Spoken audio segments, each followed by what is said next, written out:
Hello,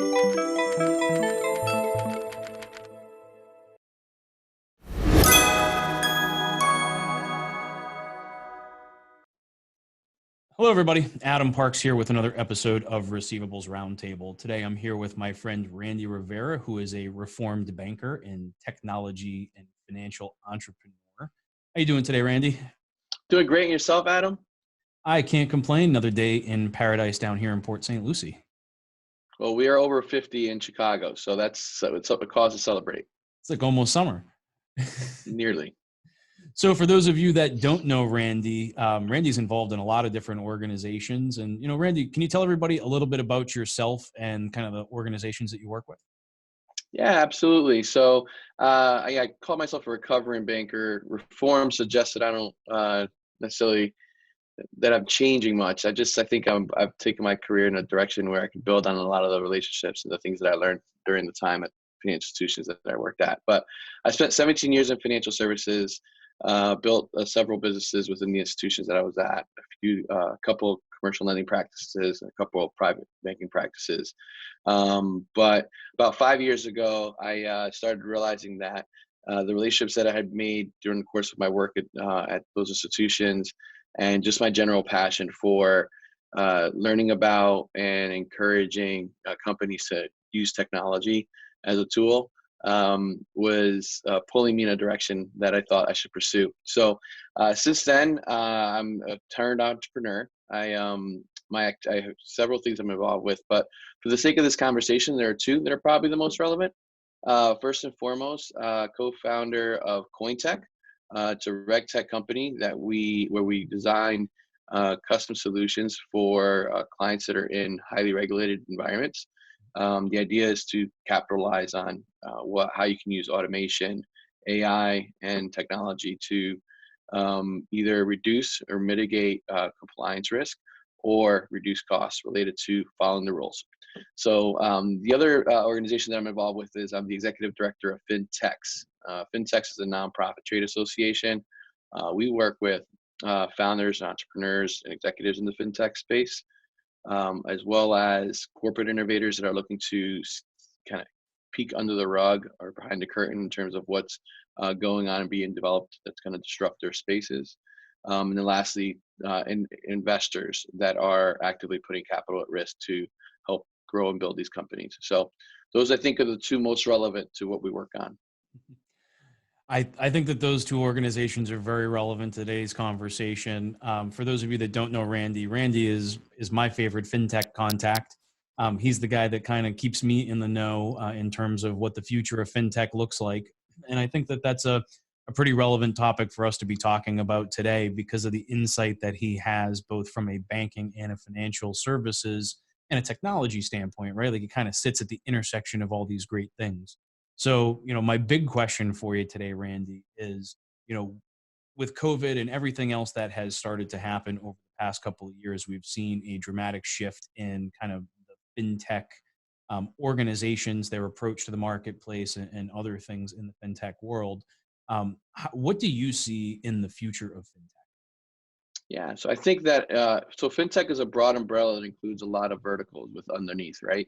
But the broad trend in fintech is that it is becoming a lot easier to create tools that use technology than for consumers and clients to adopt the use of those tools as part of those practices. So you know it was because financial services is so highly regulated. It's always been very difficult for there to be a lot of quick change in the industry.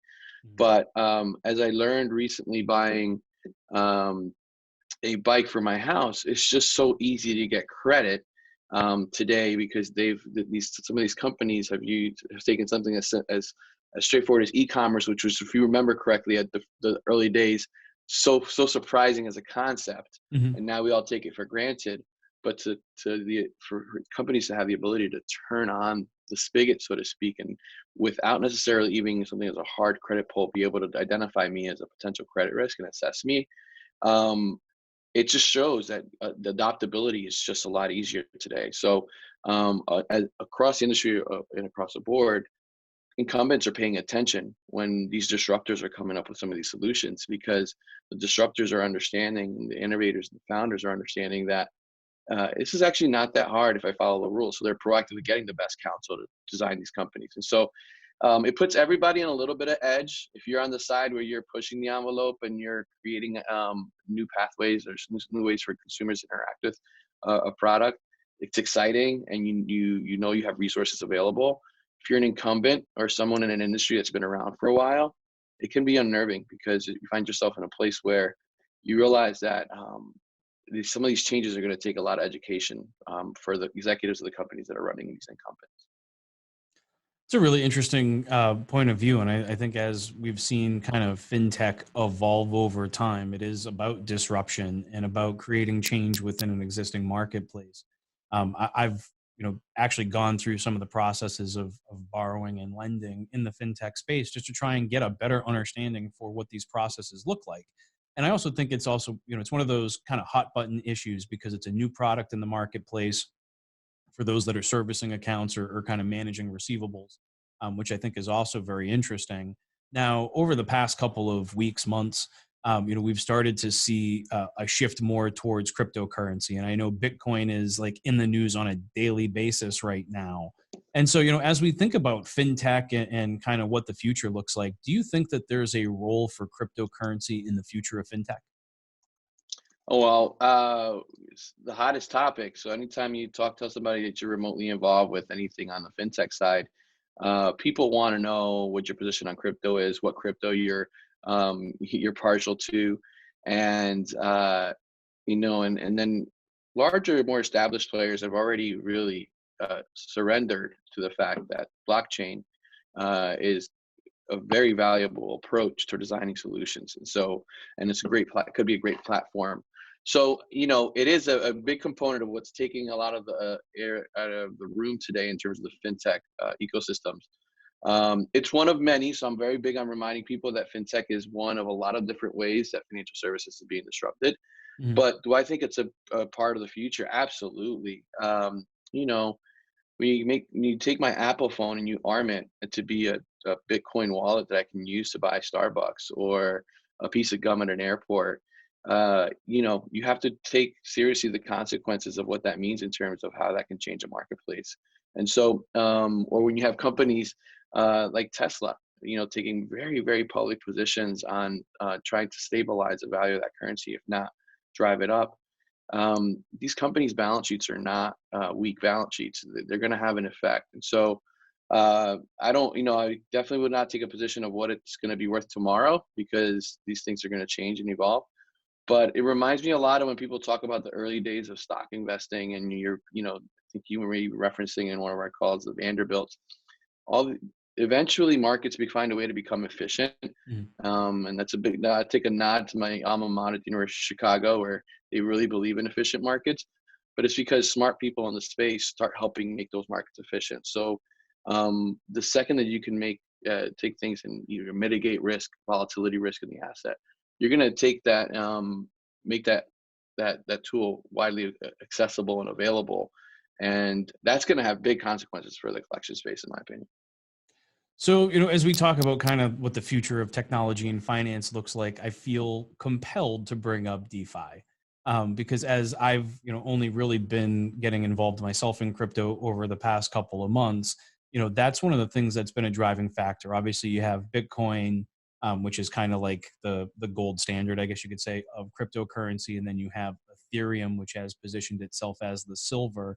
But what I find really interesting about Ethereum is that it's almost like an operating system, right? And now they're building all of these other technology platforms on top of it that enable for decentralized lending, decentralized borrowing, those kinds of things. And so, how do you see kind of this DeFi revolution coming down the pipe? Like, I feel like the fintech revolution isn't over yet. The crypto revolution has just begun. And now we're looking at a whole new way to borrow and lend, being this DeFi concept. Can you tell everybody a little bit about kind of like what that means and what you see as the future of that particular program? Right. So for those that may not know, I mean, your listeners and watchers know are pretty current on technology, but DeFi really, what it's about, it's a form of finance that doesn't rely on central financial intermediaries or brokerages or banks. So, cryptocurrencies are designed to operate in these types of systems. Um, where I take it, first of all, there's regulatory consequences, right? So in the United States, we do believe in a centralized banking system, and while I see a lot of additional conversations that are happening about how government and what positions regulators and governments are going to take on these cryptocurrencies and how they're gonna how they swim in the ocean with all these other financial companies that are and tools that are in our system today. Uh, the reality is that it is a bigger deal, I think, abroad. It is a big deal in the States, but it's a bigger deal abroad where I was on a webinar this morning with the government of Switzerland, who's proactively trying to find ways to incorporate this as part of their long-term strategies to grow, because they see it as a differentiating technology that can help them get position themselves as the hub of a lot of economic activity. And my family's from the Dominican Republic. I'm a big student of Latin American history. You know, currency markets have not been friendly to Latin America to many Latin American economies whenever there's any source of significant political strife. Mm. And that those scars are tough to forget, and they're passed on over generations. So what that means for the person in the States is trying to understand whether or not this this DeFi movement is real, is that number one, there's going to be a natural affinity and affection for it because people are becoming more cynical of centralized institutions, Mm. and if they have the tools to access the currencies, which again are being created more and more so every day, and you reduce the volatility of the value of that currency, you're going to be in a point where people have to find a way. Businesses are going to have to figure out how to transact in a Mm. world that they've never had to transact in before, which is the non-fiat world. Well, I think what we've seen is, at least from like my friends that are in Africa, for example, are not really using local currency; they're using phone minutes. And I think Right. that that has a limited use case in certain countries. But I think that this, kind of revolution into the decentralization is important. Looking at governments printing money and having this infinite amount of fiat currency that they're ultimately able to create, and then knowing on the flip side that there's 21 million Bitcoin, meaning that if every millionaire in the world wanted to own one Bitcoin, it wouldn't even be possible. Which to Right. me is, it comes down to supply and demand. As long as we're in a position where the demand is high, and the more the financial larger institutions like a Tesla, and I know that there's rumors that Apple and others are buying crypto as well. If that's really the case, I think it provides a deeper level of stabilization to those currencies and potentially opens up the entire world to this kind of DeFi revolution.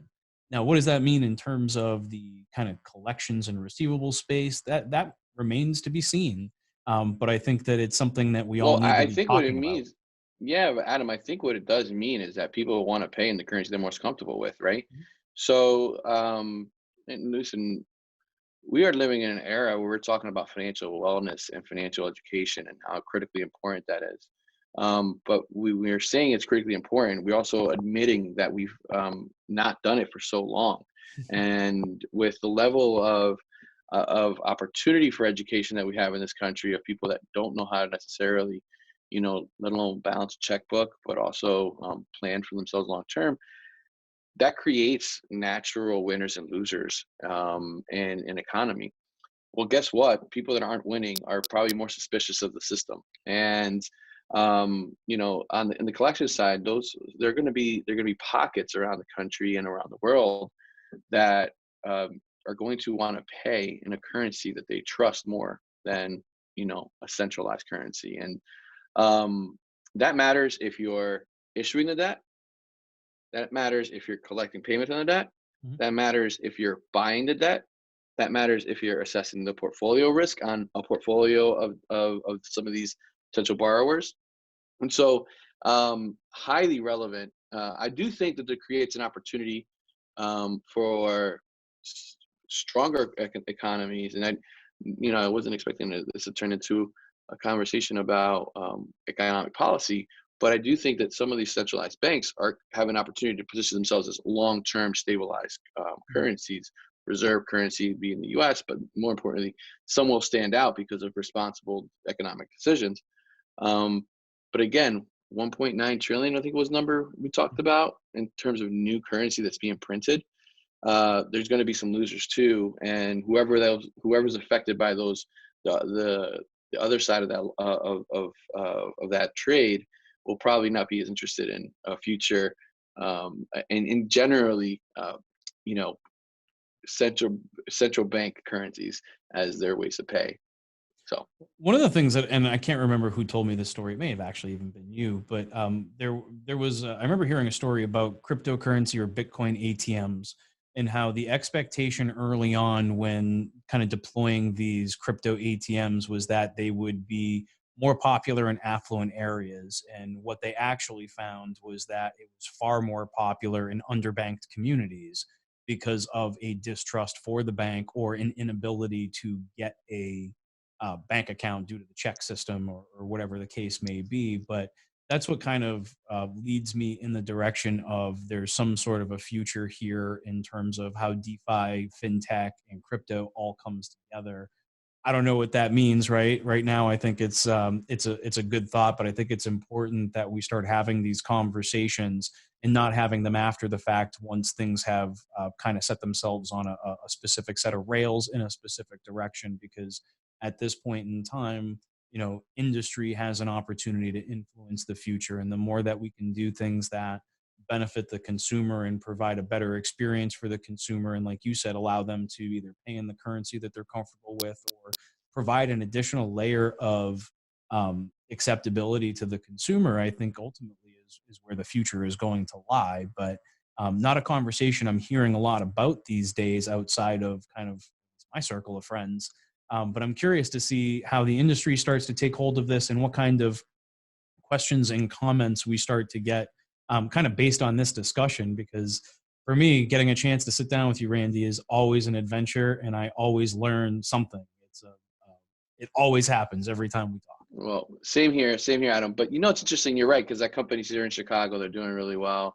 So I can tell you a little bit more about that. That it might be a little head scratcher. So, Sure. in terms of places to be curious about, to have a drink and maybe explore what ifs because it is relevant to business decisions that are being made today. So interestingly enough, that company did a lot of work with a lot of different distribution partners, and one of the partners that was very interested in it was the payday lending industry. Mhm. Now, between payday lenders and currency exchanges, I don't know if this is universally around the country, but in Chicago, that's where you go pay a lot of your utility bills.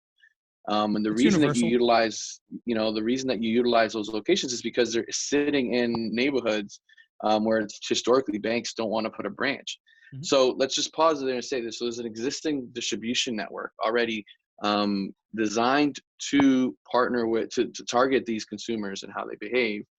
And the consumers are already using the currency. They're comfortable with the risk whether or not they may be informed, they're comfortable enough to make the decision to convert it immediately to crypto.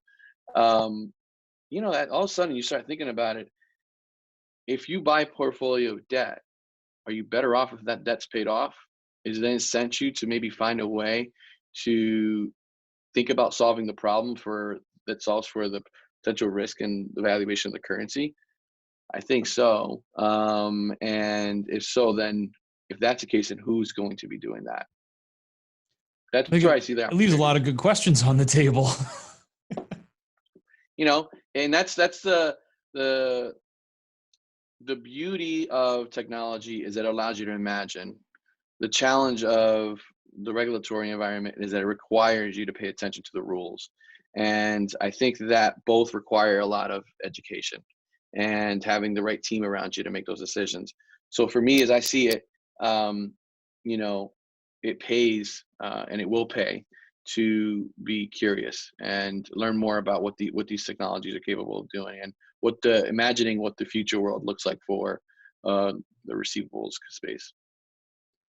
I think that's it, Randy. It's always great information to hear from you. For those of you that are watching today, I will link Randy's companies or organizations below, including FinTEx, which I think is a phenomenal organization for learning more about FinTech. I know I've had an opportunity to go to a few of the events and really get to learn an incredible amount, meet some great people, and build some really strong relationships. So I really appreciate you guys including me in that, even though I wasn't in FinTech when I first got involved. And now I feel like I am more involved because of what I've been able to do with you guys.